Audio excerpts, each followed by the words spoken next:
Good morning બાળકો. ગયા ચેપ્ટરની અંદર, ગયા લેક્ચરની અંદર આપણે લેસન નંબર 12 ની અંદર આપણે જોયું કે આલેખ કઈ રીતે દોરવો, આલેખનો તફાવત, વિદ્યુત પરિપથ અને વિદ્યુત સ્થિતિમાનનો તફાવત એ આપણે બંનેનો આંકડાકીય તફાવત જોયું. અને એના પછી તો આપણે એવો સાબિત કરી ચૂક્યા કે V/I એ નહીં, V/I એ અચળ ગુણોત્તર છે એવું આપણે ગણતરી કરી અને કોષ્ટક કમ્પ્લીટ કર્યું હતું. હવે એમના પછી 1827માં જર્મન ભૌતિક વૈજ્ઞાનિક એટલે કે ફિઝિક્સના જ્યોર્જ સિમોન ઓહમ 1787 થી 1854 ધાતુના તારમાંથી પસાર થતા વિદ્યુત પ્રવાહ. હવે શું કહેવા માંગે છે ખબર? તમને ઓહમનો નિયમ સાબિત કરવા માંગે છે કે ઓહમનો નિયમ શું હતો. આપણે એમને જોયું કે આ બંનેનો જે આંકડાકીય કમ્પ્લીટલી જે ગુણાકાર આવ્યો હતો એમનો બંનેનો ગુણોત્તર અચળ આવ્યો છે, તો એ ઓહમનો નિયમ કહે છે. પરંતુ ઓહમનો નિયમ આપણે એમ તો નહીં કહી શકીએ ને કે ભાઈ વિદ્યુત છે, વિદ્યુત પ્રવાહ છે અને વિદ્યુત સ્થિતિમાનનો તફાવત એ બે અચળ છે, એવી રીતે તો નહીં કહી શકીએ. તો આપણે વિજ્ઞાનની ભાષામાં કઈ રીતે એનો ઓહમનો નિયમ વર્ણવો છે એ રીતે તો શું કહે છે કે વિદ્યુત પ્રવાહ I અને તેના બંને છેડા એટલે કે જ્યારથી બિંદુ A અને બિંદુ B વચ્ચેના છેડાનો વિદ્યુત સ્થિતિમાનનો તફાવત શોધ્યો. કોણે ભાઈ? તો કે જ્યોર્જ સિમોન ઓહમે. એટલે એમના નામ ઉપરથી આ વૈજ્ઞાનિક ભૌતિક વિજ્ઞાન હતા, ભૌતિક શાસ્ત્રી હતા જ્યોર્જ સિમોન. તો એને પોતાના નામ ઉપરથી જ, કેમ કે શોધક હતા એટલે એમના નામ ઉપરથી એમને એક નિયમ કરી દીધો. કયો? તો કે ઓહમનો નિયમ. તો કયો છે? વચ્ચે શોધ્યો કે અચળ તાપમાને વાહકમાંથી પસાર થતો વિદ્યુત પ્રવાહ I તે વાહકના બે છેડા વચ્ચે લાગુ પાડેલા વિદ્યુત સ્થિતિમાનના તફાવત વિના સમપ્રમાણમાં હોય છે. શું કહે છે? જો અચળ તાપમાન વાહક તારમાંથી પસાર થતો વિદ્યુત પ્રવાહ એટલે I અને બે છેડા વચ્ચે લાગુ પડેલા વિદ્યુત સ્થિતિમાનનો તફાવત. તો વિદ્યુત સ્થિતિમાનનો તફાવત કોના વડે દર્શાવવામાં આવે? V. બે સમપ્રમાણમાં છે. આ બંને કેવા છે? સમપ્રમાણ, અચળ ગુણોત્તર છે, જેને શું કહેવામાં આવે છે? ઓહમનો નિયમ. બીજા શબ્દોમાં શું કહેવામાં આવે છે?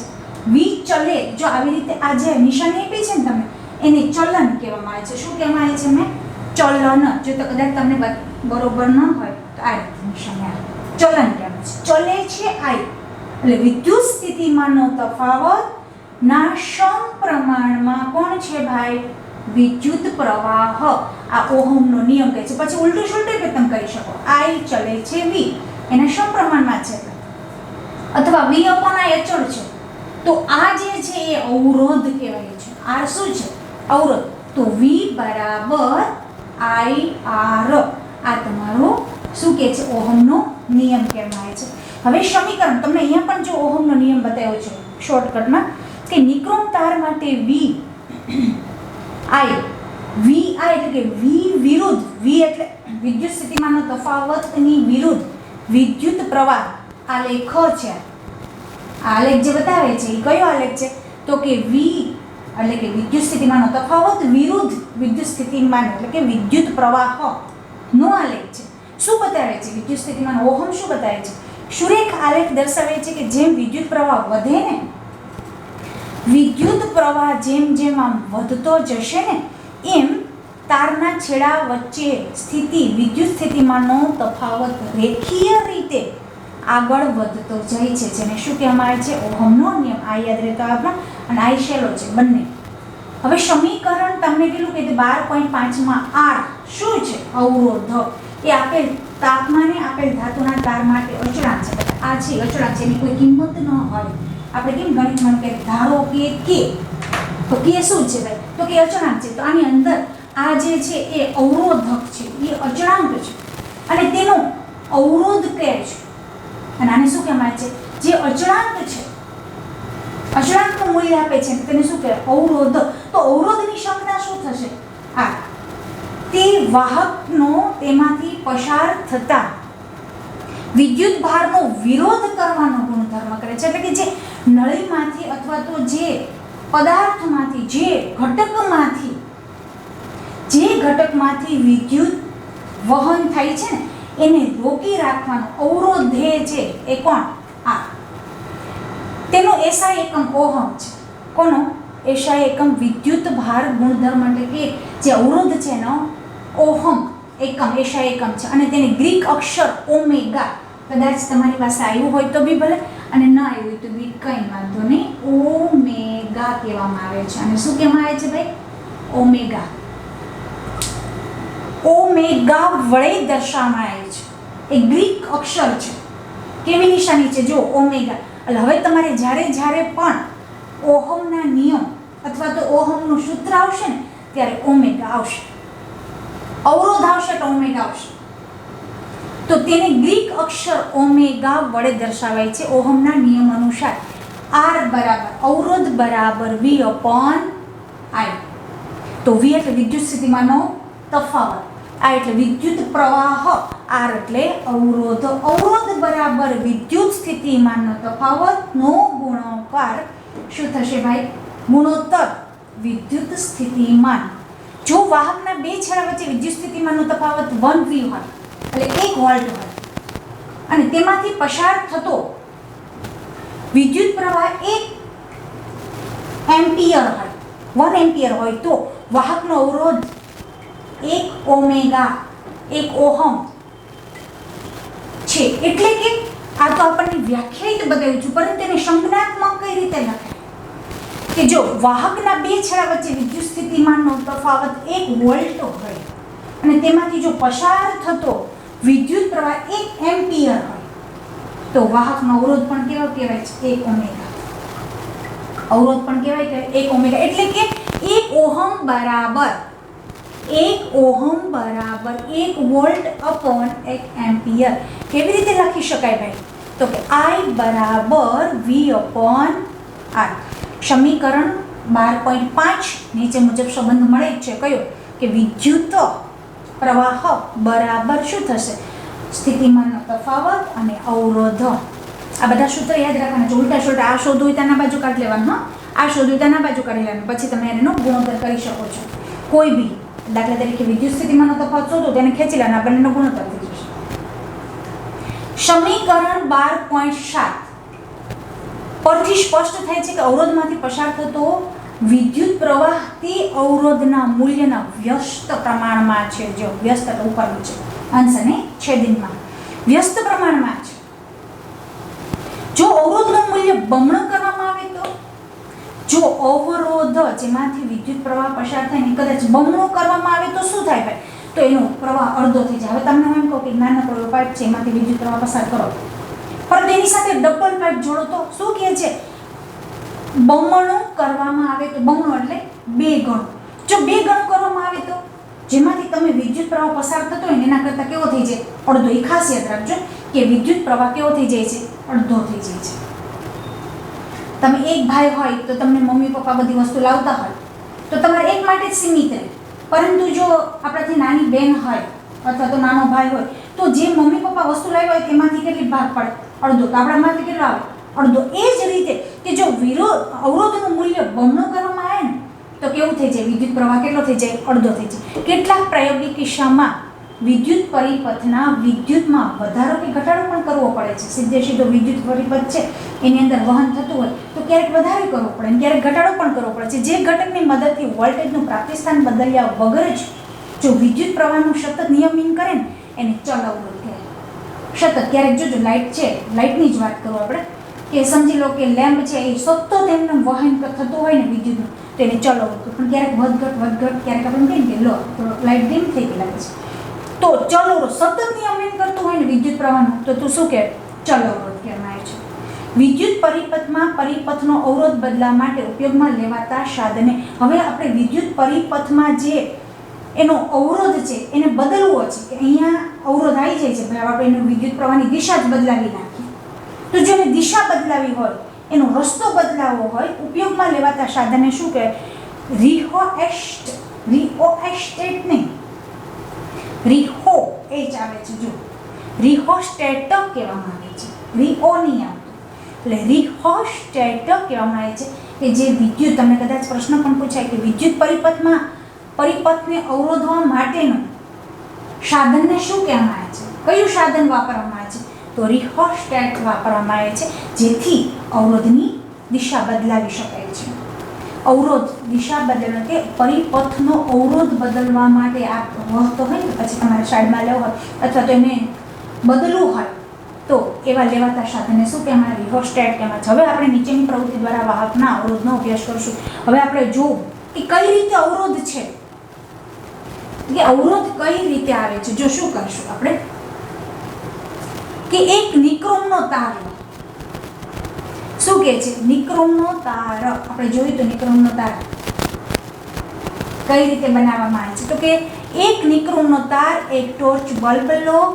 જો છે ને ટોર્ચ બલ્બ છે, નિક્રોમનો તાર છે, 10 વોલ્ટનો બલ્બ લો તથા 1 મીટર, એક કળ તથા જોડાણ માટેના તાર લો. શું કહે છે? જુઓ છે ને જોડાણ માટેના તાર છે. એટલે આ પરિપથ તો તૈયાર છે, પણ આટલી વસ્તુ એની સાથે સાથે જોડવાની. પણ કઈ રીતે જોડવાની છે? જો કે 1.5 વોલ્ટના દરેક એવા 4 સૂકા કોષ શ્રેણીમાં અને તેની સાથે એમીટર 12.4. તો તમારે આ આકૃતિ છે 12.4 માં દર્શાવ્યા પ્રમાણે જોડો અને x y અને y અંતરાલ એટલે ગેપ કહેવાય, જગ્યા છે ને એને અંતરાલ કહેવાય વિજ્ઞાનની ભાષામાં. અંતરાલ છોડી પરિપથ બનાવો. આપણે પરિપથ બનાવ્યો છે. જો એમીટર જોડ્યું છે, બેટરી છે ને તમારી પાસે, અહીંયા પ્લગ કળ, આને તમે એમીટર કહી શકો, બરાબર? કે એમીટર, પછી અહીંયા તમે કહી દો બેટરી, અહીંયા પ્લગ કળ, રાઈટ? અને અહીંયા તમે જે જોડો છો ને અંતરાલ ગેપ છે, પરિપથ બનાવવાનો છે. તો શું કરવાનું છે? અંતરાલ એટલે કે જ્યાં ગેપ્સ છે XY માં નિક્રોમનો તાર જોડી પરિપૂર્ણ કરો. પહેલા શું કરવાનું છે ભાઈ? આ તારને અહીંયા જોડી દેવાનો છે. શું કરવાનું છે પહેલા? કે નિક્રોમનો તારને જોડી પરિપૂર્ણ કરો અને કળમાં પ્લગ ભરાવો. આ કળ છે એની અંદર પ્લગ ભરાવી દેવાનો છે. પછી શું કરવાનું? એ મીટરનો અવલોકન નોંધો કે શું થાય છે. કળમાંથી પ્લગ બહાર કાઢી લો. ખાસ ધ્યાન રાખવાનું શું કહે છે કે જ્યારે જોડો છો પછી એ મીટરમાં નોંધવાનું છે કે સમાન એનો પ્રવાહ છે કેવી રીતે વહન પામે છે. તો પરિપથમાં વિદ્યુત પ્રવાહ માપ્યા પછી હંમેશા પ્લગ છે એ કળમાંથી બહાર કાઢી લેવી જોઈએ. શોર્ટ સર્કિટની ડર લાગશે નહીં. તો શું કહે છે પહેલા તમારે નિક્રોમનો તાર મૂકી અને એ મીટરની નોંધ કરી લેવાની છે. હવે શું થશે? તો કે એના અંદર સમાન વિદ્યુતનું વહન થશે. વાહકની અંદર એ વિદ્યુતનું વહન સમાન રીતે થશે. હવે અંતરાલ, ચાલો પહેલો નિક્રોમનો તાર મૂક્યો તો આપણે શું જોયું? એમાં વિદ્યુત પરિપથ એ વહન છે વિદ્યુતનું એ સમાન રીતે થાય છે. હવે અંતરાલ XY, ચાલો આ મૂકી દીધું. હવે પછી બેયનો વારાફરતી લઈશું. તો XY માં નિક્રોમના તારની જગ્યાએ ટોર્ચનો બલ્બ તો મૂકો. હવે આ બલ્બ મૂકવાનો છે, એ કાઢી અને ઓલો મૂકી દેવાનું છે.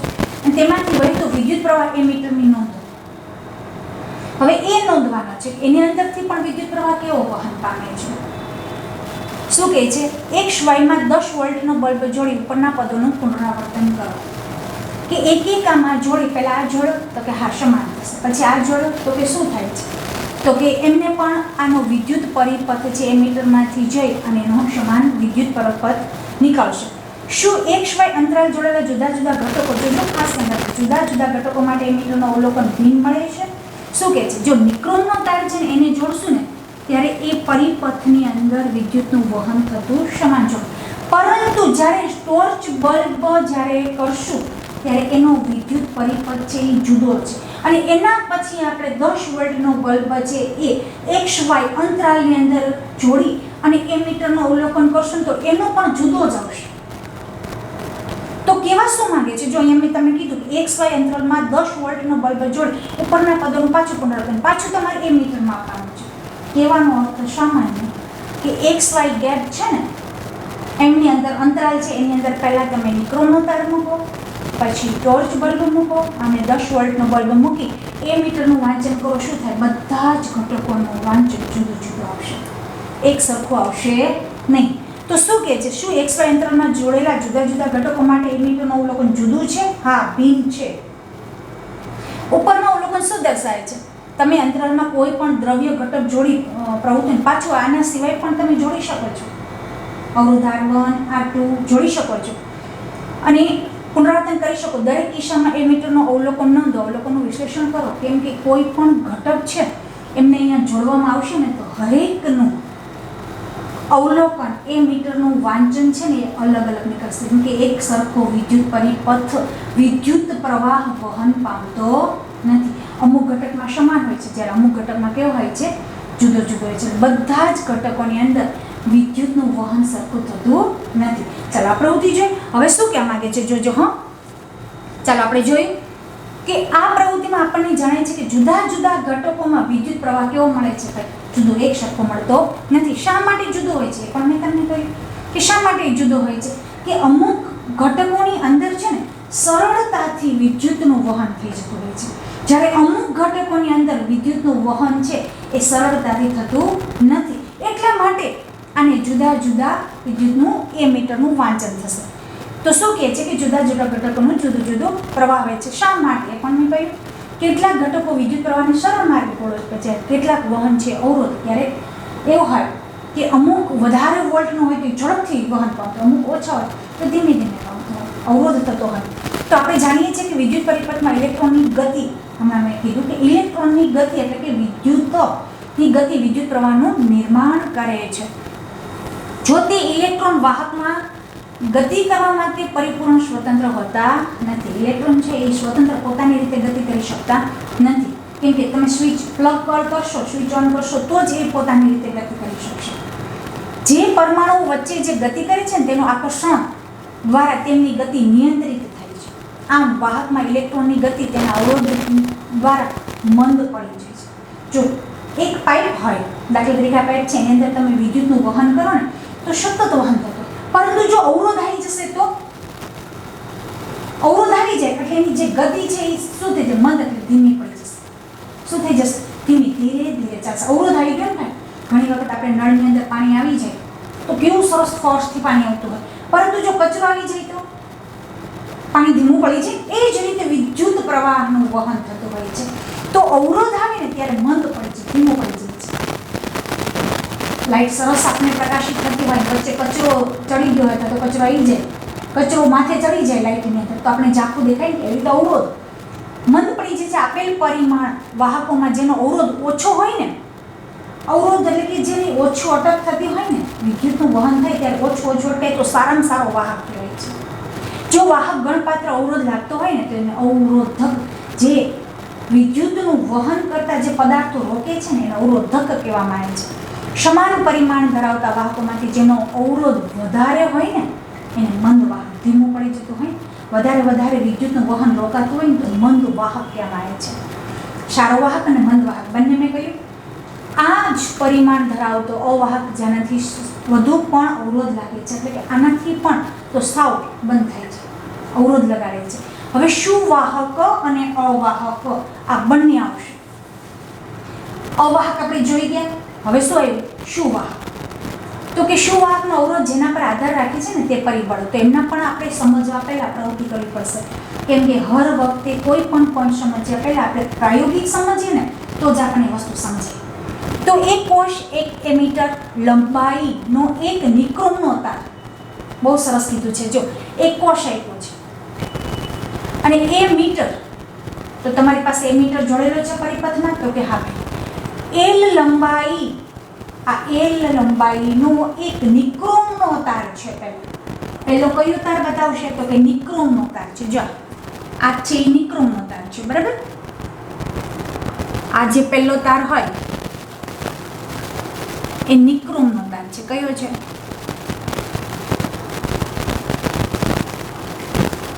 પહેલો નિક્રોમનો તાર, જેને એક દ્વારા દર્શાવેલો છે અને એક કળ તમે જુઓ છો. કળ આકૃતિ 12.5 ની અંદર, તો તમારે 12.5 માં જોડી પરિપથ પૂર્ણ કરો તો કઈ થાય? બરાબર. હવે આ શું છે એ જોવું પડશે ને ભાઈ. ઓની અંદર આપણે કેમ બલ્બ જોયો તો 10 વોલ્ટનો બલ્બ જોયો આપણે પણ આની રીતે કરવાનું છે. તો શું કહે છે જો કે હવે કળમાં પ્લગ ભરાવો. તમારી પાસે નિક્રોમનો તાર તો છે જ ભાઈ, બધું તૈયાર છે, એમીટર જોડેલું છે, બેટરી છે, તમારી પાસે કળ છે. તો કળની અંદર પ્લગ ભરાવી અને પછી જુઓ કે વિદ્યુતનું વહન કઈ રીતે થાય છે. ભરાવો ને એ મીટરમાં વિદ્યુત પ્રવાહ નોંધો. તો સમાન થશે, જોજો પહેલામાં શું થશે તો કે સમાન વિદ્યુત પ્રવાહનું વહન થશે. બીજું શું કે છે, હવે નિક્રોમના તારને સ્થાને હવે નિક્રોમનો તાર કાઢી લેવાનો છે, એની જગ્યાએ શું લખવાનું, બીજો તાર જોડો. બીજો જો અહીંયા આપેલો છે ને, બીજો તાર થોડો લાંબો છે, થોડો લાંબો તાર છે.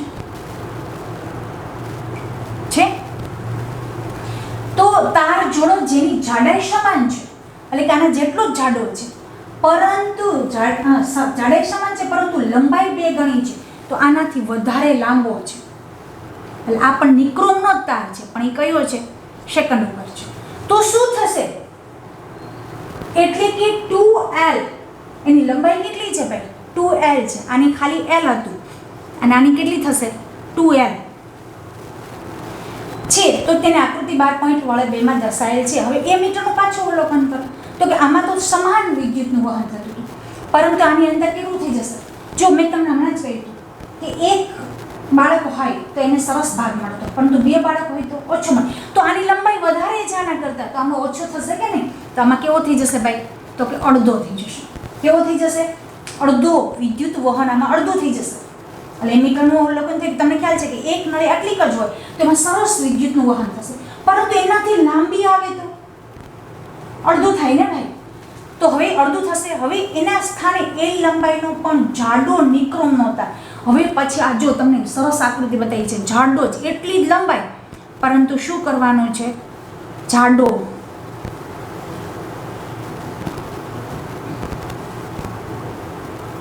એકદમ જાડો, એ પણ નિક્રોમનો તાર જ લેવાનો છે. એટલે અહીં શું કહે છે, જો એ નિક્રોમનો તાર 3 માં દર્શાવેલ જોડો અને તારના આડછેદનું ક્ષેત્રફળ વધુ હોય છે. તો ફરીથી એ મીટરમાંથી પસાર કરતો વિદ્યુત પ્રવાહ નોંધો, તો આ ડબલ થશે. કેટલું છે, આ 2 ગણું થશે.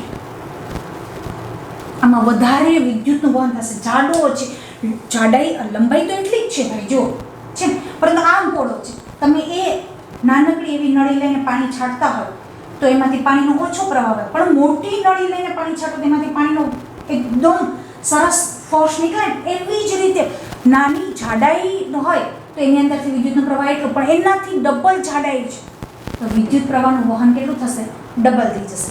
હવે નિક્રોમના તારની જગ્યાએ તાંબાનો તાર, ચાલો એ પણ કરી લે કે નિક્રોમની જગ્યાએ તાંબાનો તાર હોય. નિક્રોમનો તાર તો ઠીક છે, ચાલો, તો એની અંદર આપણે જોયું કે વિદ્યુતનો પરિપથ બદલાવતા શું થાય, પરંતુ એ જ જાડાઈનો તાર છે તો એ નિક્રોમનો તારની જગ્યાએ તાંબાનો તાર છે. આ ત્રીજું જોયું અને હવે ચોથું છે એ તાંબાનો તાર છે. આ શું છે, આ 3 નિક્રોમના તાર હતા. આપણે જોયું કે લંબાઈ હોય તો અડધું થશે અને જાડાઈ હોય તો 2 ગણું થશે. પરંતુ જો નિક્રોમની જગ્યાએ તાંબાનો તાર હોય તો શું કરવું, હા શું કહે છે કે તાંબાની લંબાઈ અને આડછેદનું ક્ષેત્રફળ પ્રથમ નિક્રોમના તાર L દ્વારા દર્શાવેલ છે. આટલી જ લંબાઈ એટલી જ જાડાઈ, જેટલું જ છે, પરંતુ તાર ફરી ગયો છે, નિક્રોમની જગ્યાએ સોઈ ગયો તાંબાનો તાર. તો વિદ્યુત પ્રવાહનું અવલોકન કરો તો શું થશે ભાઈ, આમાં એના કરતાં આમાંથી જેટલો વિદ્યુત પ્રવાહ વહે ને એનાથી વધારે વિદ્યુત પ્રવાહ વહન પામશે.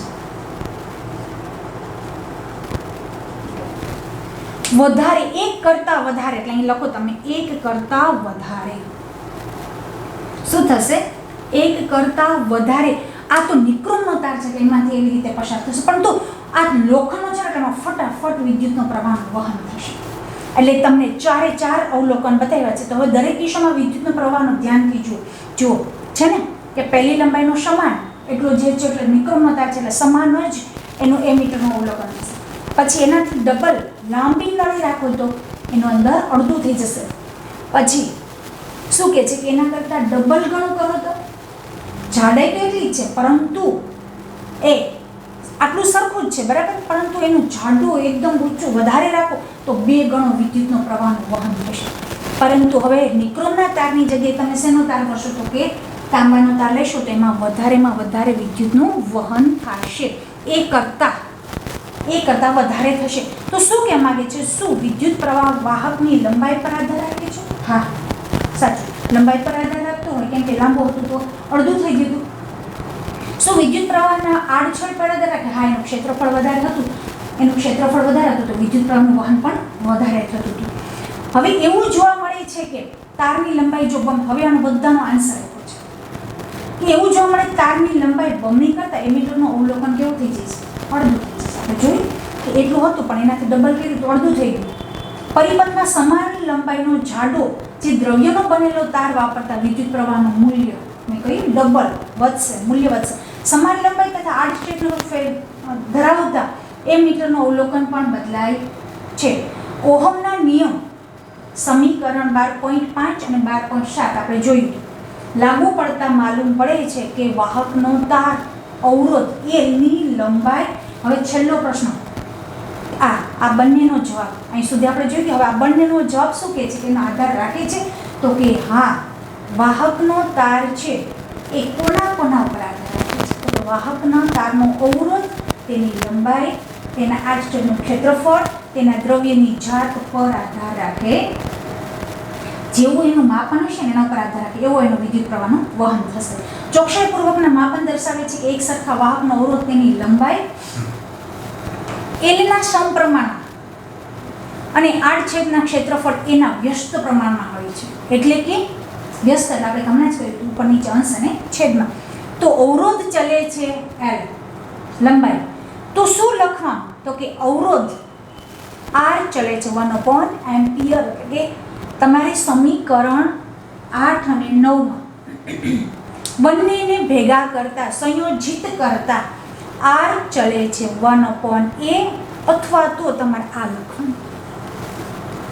પી શું છે? અચળાંક છે. રહો કહેજો છે ને, રહો પી આપણે અચળાંક. આગળ શું તો આર અચળાંક છે, તો આરનો અચળાંક ધારવા પૂરતો રહો તરીકે ઓળખવામાં છે. એ પણ સમપ્રમાણતાનો અચળાંક છે. તો આર બરાબર પી 1/a. એ પણ એ કોનો છે? જ્યાં રહો સમપ્રમાણતાનો, એટલે તો સમપ્રમાણ બતાવે છે કે આર અને એમ્પિયર એલ એ બંને ત્રણેય સમપ્રમાણમાં છે. અને તેને વાહકના દ્રવ્યની વિદ્યુત અવરોધકતા કહે છે. અને શું કહેવામાં આવે છે? તેને વાહકના દ્રવ્યની વિદ્યુત અવરોધકતા કહે છે. કોને? અચળાંક રહો. અવરોધકતાનો એસઆઈ એકમ ઓમેગા મીટર. શું છે? ઓમેગા મીટર છે. અવરોધકતાનો એસઆઈ એકમ જ્યારે દાખલા કરશો ને ત્યારે જ આવશે. શું છે? હા, એકમ છે. એસઆઈ એકમ ઓહમ મીટર છે. તે દ્રવ્યની લાક્ષણિકતાનો ગુણધર્મ ધરાવે છે. ધાતુ અને મિશ્ર ધાતુ, ખાલી જોજો હા, ધાતુ અને મિશ્ર ધાતુની અવરોધકતા ખૂબ ઓછી હોય છે. તેનો વિસ્તાર 10⁻⁻8 ઓમેગા મીટર થી માંડીને 10⁻⁻6 ઓમેગા મીટર છે. એટલે ઓછામાં ઓછું કહેવાય, સાવ ઓછું કહેવાય. કેમ કે 8 છે ને 6 છે, 6 એનાથી પણ ઓછું થશે. જે વિદ્યુતના સારા વાહકો છે, અવાહકો છે એટલે કે વિદ્યુતના સારા વાહકો, એની અંદર એનો વિસ્તાર એટલો, સારા વાહકોનો વિસ્તાર એટલો છે 10⁻8 ઓમેગા મીટર થી માંડીને 10⁻6 ઓમેગા મીટર છે. એ સારા વાહકોનો વિસ્તાર છે. પણ અવાહકો જેવા કે જેમાંથી રબરમાંથી વિદ્યુત પ્રવાહ પસાર થઈ શકે નહીં, કાચની અંદરથી થાય નહીં, તો રબર અને કાચ જેવા અવાહક વિદ્યુતનો વિસ્તાર કેટલો છે? તો કે 10⁻12 થી માંડીને 10⁻17 ઓમેગા મીટર છે. બંનેનો વિસ્તાર યાદ રાખજો. દ્રવ્યનો અવરોધ અને અવરોધકતા બંને તાપમાન સાથે બદલાય છે.